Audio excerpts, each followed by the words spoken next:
Jeg vil rigtig gerne vise jer de produkter, jeg har på mine hylder. Og det er også de produkter, jeg selv bruger i hverdagen. Og er nogle af mine favoritter. Det er i hvert fald mine favoritter lige nu, fordi det skal siges, at i og med at jeg jo arbejder som make-up-artist, så har jeg mulighed at få lov til at prøve rigtig mange forskellige ting. Så det kan sagtens svinge rigtig meget, hvad jeg prøver og hvad jeg bruger, hvilket jo er mega fedt, at jeg har mulighed for det. Nogle ting skifter jeg ud ret hurtigt, og andre ting vender jeg ret meget tilbage til. Og så skal det også siges, at fordi at jeg synes, de her produkter er gode, og de er fantastiske til min hud, det er jo selvfølgelig ikke ens betydning med, at det er til dig. Den bedste måde, du ligesom kan finde ud af, hvilke produkter, der er gode til dig, det er at spørge til råds, nogle professionelle til råds om det. Du kan enten spørge i Matas, eller i Magasin, eller Illum, eller hvad du nu har mulighed for. Det kan selvfølgelig også være en kosmetolog, du kan høre ad, og du er selvfølgelig også altid velkommen til at skrive til mig og spørge, og så vil jeg selvfølgelig forsøge at svare så godt jeg nu kan. Men vi kan starte fra morgenen af, hvad jeg ligesom bruger der, ikke? Om morgenen vasker jeg mit ansigt. Det er en rigtig god idé at vaske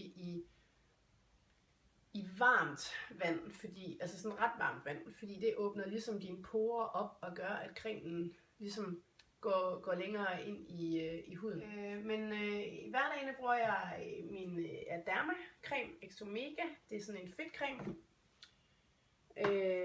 Jeg stødte på den i sin tid, da jeg fik Pelle, fordi jeg fik den anbefalet til sådan lidt Pelle havde sådan lidt, hvad skal man sige, sensibel hud, og havde virkelig tendens til sådan ret tør hud, sådan ret mange steder. og der var den fantastisk. Og vi har brugt den lige siden, og de har rigtig mange andre forskellige cremer, som er rigtig gode til små børn. Men det er jo ikke det, vi skal snakke om. Så den bruger jeg, det er en af dem, jeg vender tilbage til altid. Så bruger jeg rigtig gerne Bioeffects ansigtscreme, som jeg synes er fantastisk. Den er godt nok lidt peberet, så det er ikke en, jeg har på hylden altid. Det er lige når jeg føler, at jeg har lidt ekstra penge, så går jeg ned og køber den hos Heidi. Ansigtscreme. Så bruger jeg rigtig gerne en serum også om morgenen.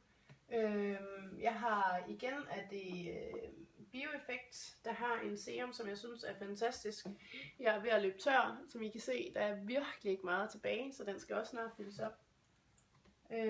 Så er der den her Vitamin Boost fra Smuk, som er fantastisk og virkelig blevet en favorit. Og det er altså en af dem, der også altid står på min hylde.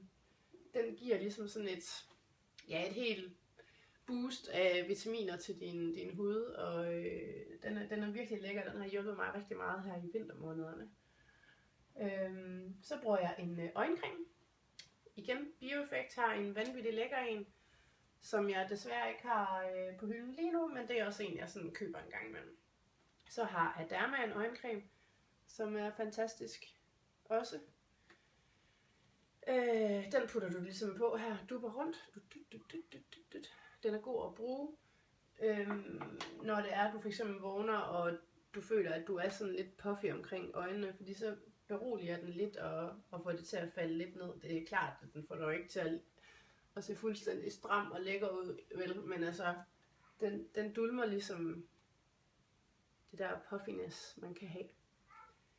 Ja. Og, hvad bruger jeg mere? Det var det. Det er det, jeg bruger. Det er det, jeg bruger sådan til hverdag. Så bruger jeg selvfølgelig også noget til mine læber. Lige nu bruger jeg Tromborg til læberne. Fantastisk lækkert. Smuk laver også en rigtig god en. Den har jeg til at ligge i pusletasken, ved jeg. Så den har jeg altså med der. Så er vi hen ved aften. Der renser jeg min hud, tager min makeup af. Det gør jeg med den her fra Bioderma, som også er fra det franske apotek, men kan også købes på det danske apotek nu. Den er vildt god, og den er god til sådan lidt sensibel hud. Den sviger ikke i øjnene, hvilket jeg synes rigtig mange make-up fjernere produkter gør. Jeg synes virkelig, jeg har prøvet mange, der sviger i øjnene, men det gør den altså ikke. Den er rigtig, rigtig lækker. Og jeg ved, at der er rigtig mange af modellerne også, der bruger den. Og deres hud kan jo virkelig, virkelig være rød nogle gange, fordi de er vant til at skal tage af og på og make op hele tiden. Så den er altså rigtig god. Så kommer jeg igen en creme på. Det er en anden dagcreme. Igen min Aderma eller min Bioeffect, hvis jeg har den. Det skal siges, at Aderma har faktisk også en decideret ansigtscreme, som er rigtig lækker. Den har jeg også haft på hylden, men er løbet tør for. Det er også sådan en, jeg sådan køber ind en gang imellem, og prisen er også til at overskue. Den er også rigtig god. Så kan jeg godt lide at komme en olie på om aftenen. Ja, den gør jo selvfølgelig huden lidt mere fedtet at se på, så det er også derfor, jeg sådan oftest kommer den på om aftenen.